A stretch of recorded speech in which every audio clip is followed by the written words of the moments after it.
Halo, kembali lagi sama gua Putra Usa. Hari ini gua bakalan kasih kalian tips dan trik lagi. Kali ini buat kalian pengguna Filmora. Gua akan kasih kalian tips dan trik ngegrading di next level. Dimana kalau kalian tonton video ini dari awal hingga akhir, kalian gue yakin gak mau lagi pakai LUT. Kenapa? Karena gue akan bongkar bagaimana caranya merubah warna. Misalnya kayak, kalau di LUT kan suka berubah jadi hijau, jadi kuning, atau hijau ke kecoklatan.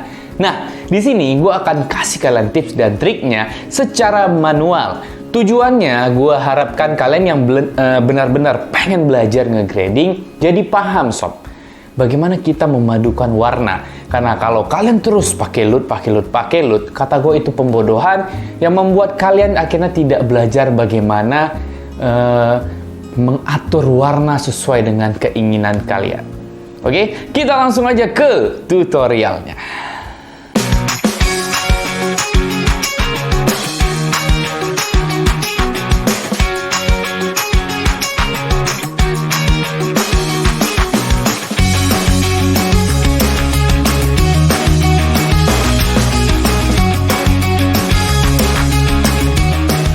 Oke, kita langsung aja tutorialnya. Nah, di sini kemarin gue habis nge-shoot di Villa Air di Bandung.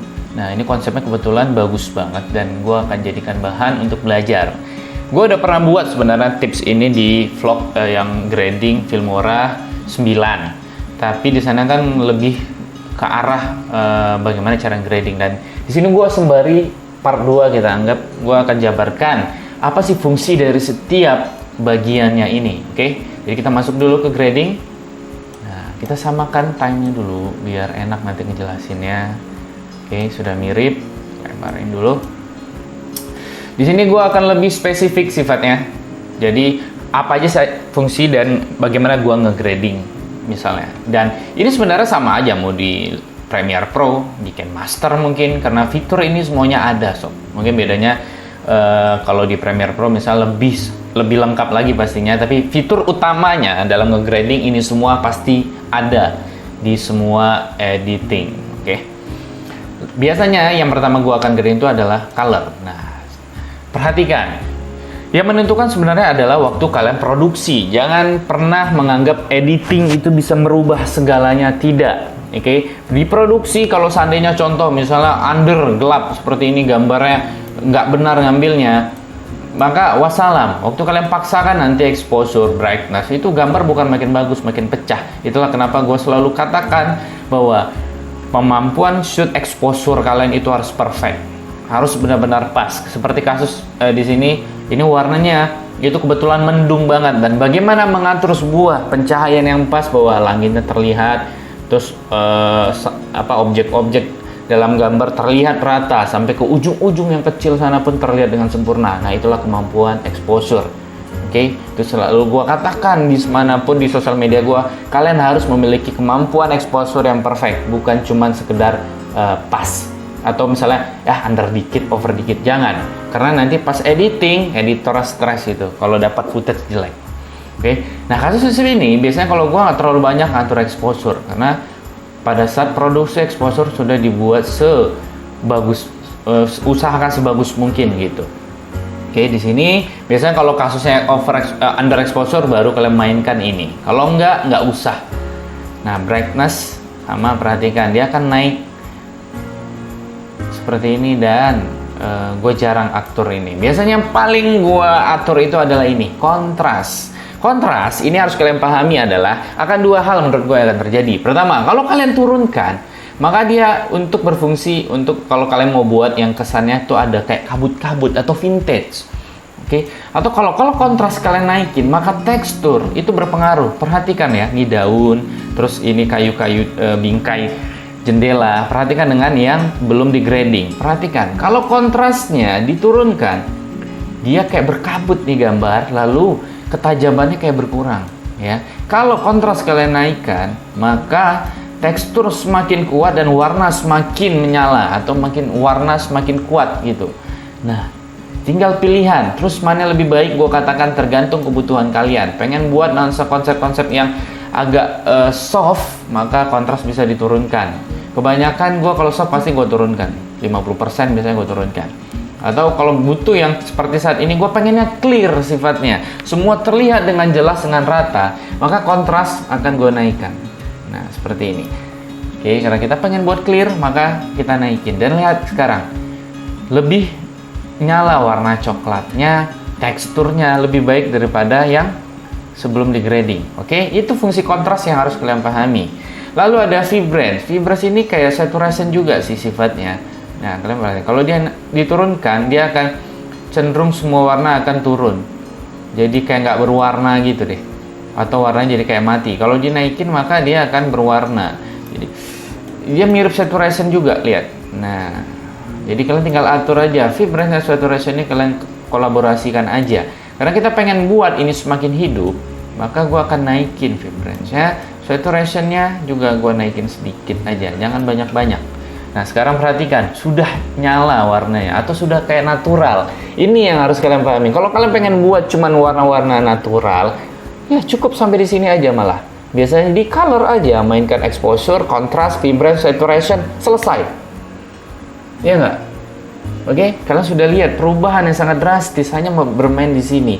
Tapi kalau kalian pengen di level, the next level, atau pengen merubah warnanya, hijaunya agak jadi warna kuning, atau kuning ke hijau yang jadi agak semakin nyala warna kuningnya, baru kalian tambahkan nanti di HSL. Tapi sebelumnya, kalian mainkan dulu di light-nya. Kalau di sana ada warna-warna yang sifatnya masih agak bisa kalian turunkan atau softkan intinya, kalian bisa turunkan di sini. Nah, seperti ini. Tapi ingat, menurunkan highlight itu akan mempengaruhi juga terhadap kayak kecerahan warna gitu, lihat. Nah, jadi kayak ngeredup. Lihat tekstur di sini, jadi nggak dapat dibandingkan kalau dia normal. Ya, oke. Warnanya mungkin agak lebih redup, tapi agak merubah ke tekstur. Perhatikan, jadi kayak ngeblur itu, nge-soft gitu. Jadi kalau gue sangat jarang highlight, gue turunin kalau terjadi overexposure aja. Lalu shadow. Nah, shadow itu untuk mengangkat atau menurunkan area shadow. Contoh di sini, ini area shadow ya. Tidak secerah yang di atas ini dia kan. Ini area shadow karena memang dia area di bawah bayangan sifatnya. Maka dia akan berpengaruh, perhatikan. Tapi tanpa merubah highlight. Perhatikan langit, tidak terganggu sama sekali. Oke? Jadi yang terganggu hanya area shadow-nya aja. Nah, mengatur shadow sekebutuhan. Ini soal rasa, nggak bisa patokan, tidak ada patokannya ini. Jadi soal rasa, feeling kalian aja. Karena di sini gue pengen shadownya agak lebih turun, biar semakin kuat detailnya, maka gue turunkan di sini. White itu sama dengan highlight sih kurang lebih. Jadi warna cahayanya gitu. Perhatikan. Nah, highlight itu kalau naik itu warna cerah, kayak biasanya terganggu tuh warna biru, setahu gue. Langit gitu akan jadi berubah, hilang dia warna birunya. Seperti ini. Nah, kasusnya di sini karena sudah pas, tadi gue area sini itu kalau naikin kan pecah tuh. Nah, di sini pecah, sedangkan dia ada warna kayak kebiruan tadi tuh. Jadi udah sama dua warna jendela ini, perhatikan. Makanya kalau pengen keluarkan pantulan warna langit di jendela ini, ya ini kalian bisa atur biasa di white. Kalau terlalu turun jendelanya semakin jelas warna langit kebiruannya, tapi warnanya agak ngeredup. Jadi kita turunkan sedikit saja, membantu warna di jendela ini untuk pantulan langitnya dapat. Oke, sama di sini tidak terlalu putih, jadi ada warna lah gitu. Black itu warna ya warna shadownya, warna hitam ini sih, itu area-area shadow yang akan turun naik. Jarang sih gua pakai ini. Nah, sampai di sini kalian sudah perhatikan, berubah ya, lebih natural kan daripada warna sebelum di grading sob. Oke, lebih hidup, lebih enak warnanya. Nah, yang ini gue bilang tadi. Di next levelnya, kalau kalian pengen merubah warna-warna ini tadi, itu adanya di sini, sob. Gue beri contoh, kebiasaan gue, warna hijau tuh nggak suka gue warnanya ini. Gue suka warnanya agak soft. Dan ini selera, apakah salah? Tidak. Jadi, soal selera kalian aja. Mau ini yang bisa lihat, warna hijau akan berubah jadi kekuning-kuningan, vintage seperti ini, gitu kan. Jadi warna mati gini. Nah, kalian tinggal atur aja di sini. Di HSL, kalian tinggal klik warna targetnya dan tidak akan mengganggu warna yang lain. Warna hijau gue klik, maka tidak akan mengganggu warna coklat. Perhatikan, tidak ada yang berubah selain warna yang unsurnya ada hijau. Warna kuning gue tekan, maka tidak akan terganggu warna yang lain. Yang ada hanya unsur warna kuning yang akan terganggu. Oke, dan kuning itu, warna hijau itu biasanya terdiri dari ada unsur kuningnya, maka pasti agak ada beberapa warna hijau yang terganggu. Oke, dan ini, belajar ini akan sering mengotak-atik HSL inilah yang kata gue akan membuat kalian punya karakter nantinya. Membuat karakter kalian pasti dengan berubah-ubah warna-warna ini tadi. Dan inilah kerja Lutz sebenarnya. Yang kalian selama ini tinggal tempel berubah, ya nggak? Jadi hijau jadi kuning, atau hijau jadi kemerahan. Nah, itu sebenarnya ini doang kerja Lutz itu tadi. Nah, kalian mending otak-atik sendiri dengan tujuan supaya kalian paham bagaimana memadukan warna. Misalnya gini, warna merah gue tekan di sini, ini warna orange sih. Di dalamnya tuh segala ada untuk kuning, merah, itu pasti akan terganggu. Lihat, warna coklat dinding terganggu. Kenapa? Karena warna orange itu terdiri biasa dari warna ada unsur merah dan kekuning-kuningan. Maka semua yang sifatnya kayak kecoklatan atau apa kan ikut terganggu. Warna kuning misalnya, lihat, ada hijau juga yang sedikit terganggu karena warna di dalamnya ada warna unsur hijau sedikit. Itu bukan trik. Dan inilah caranya bagaimana orang membuat grading dengan karakternya, sob. Contoh misalnya merah, gue pengen di sini agak ngekrang, maka gue turunkan sedikit. Lihat nih, tekstur coklat dindingnya itu pengen gue lebih hidup kuatkan, maka gue turunkan. Saturationnya gue naikin sehingga lampu-lampu ini lebih nyala. Luminance-nya, ya, luminance itu lebih kayak warna, mengangkat warnanya lebih hidup. Jadi kayak ada unsur highlight dan white-nya gitu loh. Ya, perhatikan. Oke? Nah, tapi yang diganggunya cuma warna ada unsur coklat. Luminance-nya coklat, lalu kuning. Nah, misalnya seperti ini. Kita otak-atik aja, jadi soal selera kalian aja, perhatikan. Nah, kuning, gue pengen hijau kekuningan ini ada unsur kuning lebih banyak campur hijau kuning gitu loh. Maka kita angkat, lihat, gue angkat ya. Nih, lihat, daun yang ini perhatikan. Saturationnya kalau gue angkat lebih hidup dia, sob. See? Oke, nah hijaunya kalian bisa atur mau dibuat hijau kuat atau hijau agak ke ungu atau coklat, terserah selera kalian.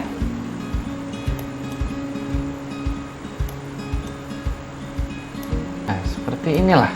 Oke, sekarang kalian sudah bisa lihat perbedaannya. Mengangkat luminance tadi akan merubah segalanya. Ini yang pengen gue kasih tahu sama kalian. Jadi bagaimana kita merubah, bagaimana LUT itu bekerja, sebenarnya di HSL inilah dia bekerja. Dia merubah warna dasar tanpa mengganggu warna yang lainnya. Misalnya hijau, ya udah seperti ini. Warna agak kecoklatan boleh. Nah, ini mati warnanya. Ya, kita jangan matiin lah warna karena kita pengen buat natural tadi kan. Nah, seperti ini. Udah. Lalu Vignette. Vignette ya, gue suka lakukan ini sedikit biasanya. Untuk memberi tekstur supaya orang fokus ke rumah ini. Di sini aras pinggiran gue kasih Vignette sedikit. Itu biasa karakter kebiasaan gue. Dan ini bisa dipakai, bisa tidak. Sah-sah saja. Oke, feedernya bisa diatur. Ini kehalusannya, tekstur dari si Vignette-nya seperti apa. Exposure-nya di tengah atau gelap, jadi terang atau gelap, terserah. Sip. So, sekarang kalian bisa lihat perbedaannya. Lihat, ini hasil grading. Ya, ini hasil mentah. Mana yang lebih baik warnanya? Dan gampang kan, sob, ternyata. Oke, jadi ini poin yang pengen gue kasih tahu sama kalian buat teman-teman editor. Dengan ini semoga kalian paham bahwa LUT itu sebenarnya nggak usah kalian pakai sering-sering lah ya. Lebih baik kalian belajar manual. Tujuannya apa? Dalam situasi tertentu kalian bisa gunakan dengan baik. Lalu berikutnya ada yang penting, dimana kalau terakhirnya biasa white balance-nya baru gua atur. Nah, ini sah-sah mau yang mana mau kalian pakai. Contoh seperti ini. Kalau kalian pengen buat vintage, biasanya tuh gua temperatur akan gua kuningkan. Tapi jangan kuning banget.